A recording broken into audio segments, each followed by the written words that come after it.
Hello and welcome to a slightly cold day 18 of my 365-day iPhone video challenge. Yesterday I talked about living in the present. Today we're going to talk about living in the future. There's a very famous quote by John Milton from Paradise Lost Book 1. The mind is its own place and in itself can make a heaven of hell or a hell of heaven. And I think that's very true. I think the mind and how we feel can can construct its own version of heaven or hell, no matter what the reality is.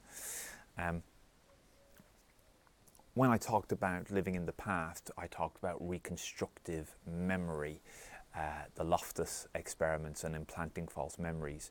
And if you look where memory and imagination occur in the brain, it occurs in the hippocampus. Now, it occurs in slightly different places within the hippocampus for those neuroscientists out there, but it's in the same area. And for imagination to work, you draw upon your past experiences. So, for example, if you were going to imagine being on a beach in Greece, for example, you probably can, and you've never been to Greece, you can probably remember what it's like to sit on a beach in Malta or Weymouth, and you remember the smell of the sea air, the sun, the feeling of the sand on your toes. You are using your memory to create an imaginary future. I think, in my experience, though imagination and memory are clearly different, if you imagine a bleak outcome in life, it can have a physical effect on you. I know when I have catastrophized in the past about certain elements in my life and think this is going to end up bad and this is going to happen and this is really bad, and it actually has a physical effect on me. My brain in some way doesn't realise that I'm imagining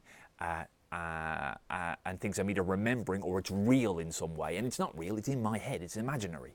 But we do this a lot, and I think if we imagine bleak futures all the time or bad things happening, our bodies are affected by that, and therefore can almost make us feel bad and shock us into an action or change the outcome to a bad one. There's a very famous experiment called the Pygmalion experiment, it was by Rosenthal, and what he did was he told a load of teachers that this group of students were incredibly bright and had incredibly bright futures and would do incredibly well in life.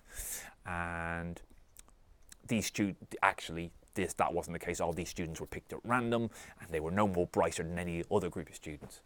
But when the teachers had taught them for 6 months and they had to do some exams at the end, all those students performed exceptionally well, and Rosenthal hypothesized the reason that was because he had told the teachers that they were exceptionally good students and exceptionally bright.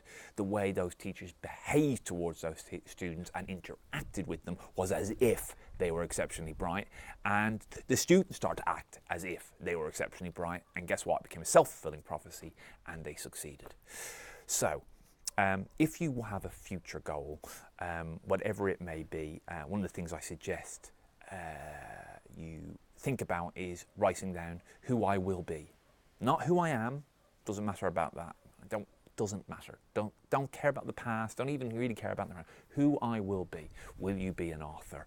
Will you be successful at work? Will you be a managing director? Will you be a good parent? Will you be whatever it is, the thing that you will be? And set yourself a goal. So whatever that goal may be, and set yourself a timescale for that goal. Is it possible to write a book in 3 months? Might be possible, might not be. That might be a bit too big. So let's a bit too short a timescale. So we might want to make it a year, for example, and look at that. And then you have to break down whether you're going to do it in chapters, sections, pages, small amounts. But what happens is when most people imagine being an author or successful or a goal, they imagine themselves achieving it, being it, actually having it there or then, we call that being associated. Actually imagine as feeling it as if you had won the lottery, if you had won this, if you had done the thing you had done. But actually, if you accept what I said earlier on, that your imagination is in the same part of the brain as remembering, and a construction, and it's not real, that when you imagine yourself achieving a goal and mentally rehearsing it and achieving it, your body thinks, oh, I've achieved it now. So there's no reason to carry on. It feels like it has. So what you have to do is disassociate yourself from it. So what I mean by that is, if you want to imagine yourself writing a book or achieving some other goal, imagine yourself watching yourself on film and cinema achieving that goal. Be disassociated from it. See it and make it bright and make it compelling and want to achieve it, but don't imagine yourself actually doing it. Imagine watching yourself doing it, and that way will be more compelling. However, even so, imagination, it's great and all those things, but that doesn't beat doing.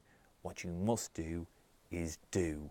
So what I'd then like you to do is, once you've imagined yourself achieving that goal, think of all the tasks, and maybe visualize the tasks that need to be done to achieve that goal, whether it be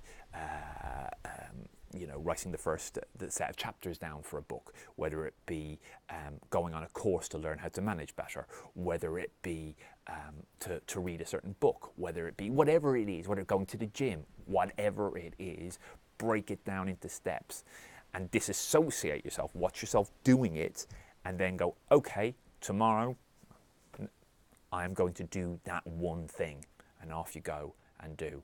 And that way you start to move towards future goals and being future orientated. We'll talk a little bit more about time tomorrow. Bye bye.